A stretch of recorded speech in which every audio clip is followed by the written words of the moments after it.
there's over 4,000 children homeless. What is in this plan to help them? There has never been as many adults, children, families, single people or pensioners in emergency accommodation in modern times. Never. And what I think really shocks people is in a country that has so much wealth, that has so much vacancy, that has so much talent and expertise, that we're leaving our grandparents, our children in emergency accommodation for a year, for 2 years, in some cases more than 3 years. So, of course, the key thing here is we have to dramatically increase the investment in and the delivery of social homes. Not everybody who's in emergency accommodation at the moment needs social homes. In fact, one of the changes in recent years is an increasing number of working people whose incomes are above the threshold for social housing ending up in emergency accommodation. And obviously, fixing the private rental sector and affordable cost rental accommodation is the solution there. But we have to dramatically increase the number of social homes. There's about 130,000 households, single people, couples, families with children, who are in need of social homes. Over the last 5 years, more people have come onto our council lists than new social homes have been delivered.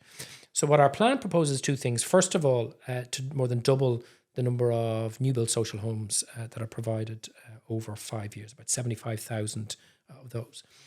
We're also going to fund the acquisition of about 7,500 second-hand homes. 6,500 will have tenants living in the private rental sector where the landlord has issued an eviction notice, and that's how we'll prevent them from being homeless. And therefore, by delivering far more social homes, a portion of those can go to people who are in emergency accommodation. That means for single people, doubling the number of what are called housing first tenancies. For folks who are in emergency accommodation that have some other challenges in life, mental health, addiction, etc. We want to double the number of direct allocations from councils to their homeless services to get folks out of emergency accommodation. And also we want to fund councils to deliver a dedicated stream of infill housing, that's small clusters of housing in existing social housing estates, for folks who are over 55. In the first instance, that's to end in the first year of government homelessness over 55s. Nobody over 55 should be in emergency accommodation, full stop. But the rest of those homes, about 10,000 of them over 5 years, will be for older folks who already live in those localities and who really want to right size. They want a smaller home, more energy efficient, but they want to stay in the parish because that's where their support networks and their friends and the local bingo or the local parish priest is. So we want to keep them there. But when they then move into one of those homes, every 2-bed, 3-bed or 4-bed home that they free up, we're going to ring fence that for a family with a child in emergency accommodation. So year on year, you're not just ending homelessness for the over 55s straight away. What you're also doing is dramatically reducing the number of adults with children in emergency accommodation. But we also have to prevent people from becoming homeless. So those acquisitions I mentioned, the 6,500 tenant in situ purchases, that's part of that. We will also introduce a 6-month ban on evictions where the tenant has done nothing wrong to give ourselves a bit of breathing space. But ultimately, it's about the supply. If we dramatically ramp up the delivery of good quality social homes, then we'll be able to make sure people aren't at risk of becoming homelessness. It is simply unacceptable that since Fine Gael has been in government of 2011, child homelessness has increased over 500%. If you look at this current government, since Broin has been the Minister for Housing, the number of children in emergency accommodation has doubled, 100% increase, right? It was just over 2,500 back in 2020. It's now, as you said, over 4,500. And in fact, today I had an exchange with the Minister for Housing, Broin, and I said, month on month, these numbers are increasing. Adults, children, pensioners, families and singles. What are you going to do different to get a grip on this? And he didn't have a single thing to say. He's just going to keep doing what he was doing before. So what our plan does is very clearly sets out an ambitious programme to end long-term homelessness and the need to sleep rough by 2030. And the key to that is for greater volumes of social homes, more action on prevention and getting people out of emergency accommodation much more quickly. It can be so frustrating and worrying for families when they're, say, 10, 11 years on the list, right, and still no prospect of being offered a council house. And they're in that precarious rental situation. But this plan seems to give hope there that, you know, there will be that delivery of social homes. Is that what you see, giving people hope that they can get off the council waiting list, get into permanent homes and be able to raise a family there? So 2 years ago, the government appointed an independent housing commission. And on that commission, they put a bunch of experts, people who are involved in the delivery of social, affordable and private homes in their day-to-day lives. That commission produced this really, really powerful report earlier this year, very critical of this government and its predecessors. But they made a really important recommendation, and that recommendation was at least 20% of all housing in the state should be social and affordable, non-market or not-for-profit housing. To do that, you would have to more than double the delivery of social and affordable homes. So last year, government delivered about 8,500 new build socials and about 1,500 affordables, although many of those weren't actually affordable. Our plan commits to an average of 25,000 new build social homes every year over 5 years, and that's not including the acquisitions as well.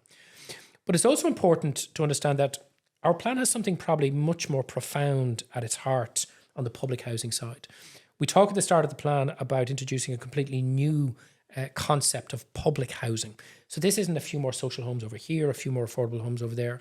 We want our local authorities and approved housing bodies to build really, really good quality housing estates, small, medium and large.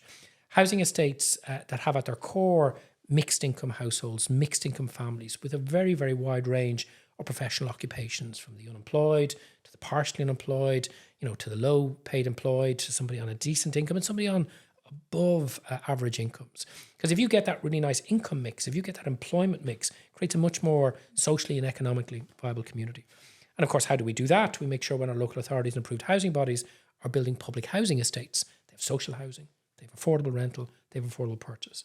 Like if you go around Galway, or if I go around Clondalk and Lucan, where I live and where I represent, and if you look at the really great public housing estates, right? Because the vast majority of public housing estates are great places to live. They have a queue as long as your 2 arms and longer again to get into them, whether that's to buy a house or to get one from the council list. What's kind of good about them?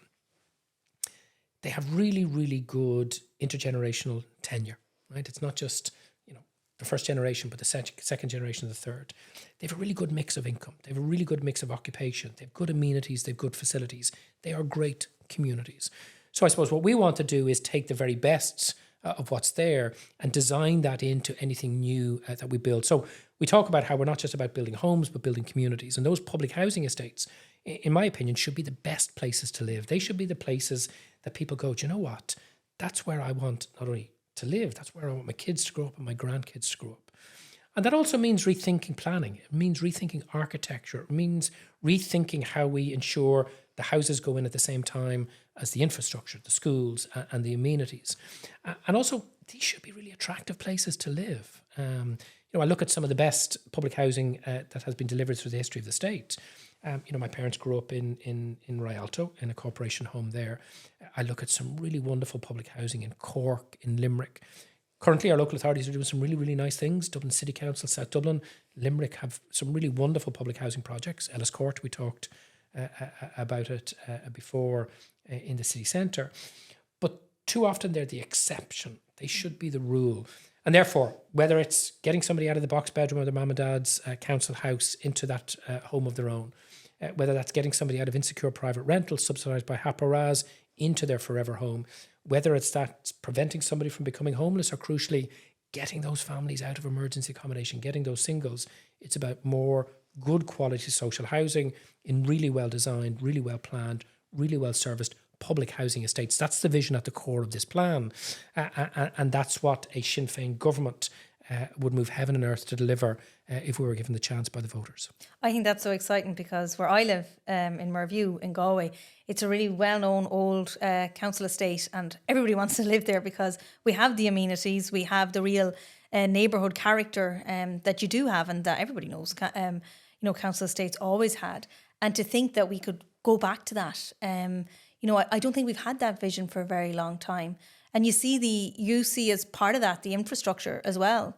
So how do you imagine that could be? Like, it's interesting. Back in the 1970s, Dublin Corporation had a surplus of public housing. And people didn't have to wait 10, 11, 12, 13 years for social housing allocation.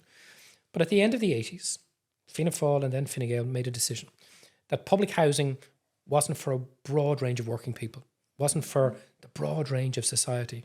Instead, public housing was going to be subsidised housing for very, very low income people. And while absolutely public housing has to be for folks on low incomes, it has to be for people on modest and above modest incomes as well, all living and mixing in together. And the consequence of that decision in the end of the 80s, early 90s was the level of investment in social housing declined. The level of investment in maintaining the stock declined. Of course, a lot of council houses were sold and then bought on the private market, and now they're very, very expensive private homes. So it's really about going back to that idea of good quality public housing estates. And on the infrastructure side, the big mistake we made in the past, in the 50s, 60s, and 70s, is we built the homes, and then communities had to fight for decades to get schools, to get shops, to get jobs, to get libraries.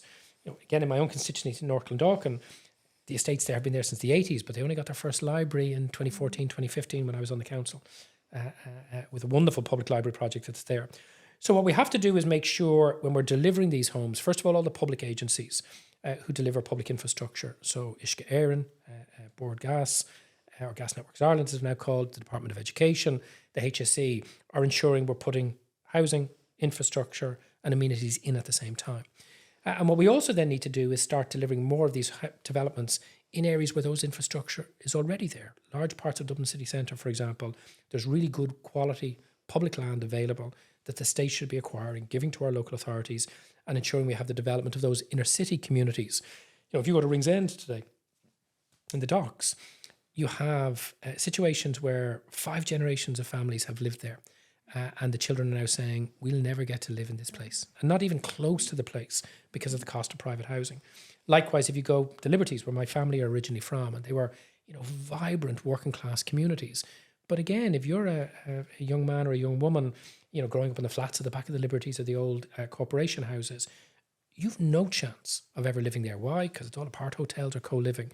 So it's about ensuring the good quality homes, the good income mix, the infrastructure and the amenities, but also allowing working class communities to expand and to grow where they belong. And that doesn't mean those homes aren't available to people coming in from outside. We're going to have people from the country. We're going to have people from abroad. We're going to have, a whole mix of people. But people should be able to continue to live, whether it's in rural Ireland, whether it's in the islands of the Gaeltacht, or in our inner city or urban areas. The other thing we want to do, of course, is we want to make sure the public housing stock that was built in the 30s, 40s, 50s and 60s is brought up to standard. Dublin City Council and Cork City Council in particular have a real problem.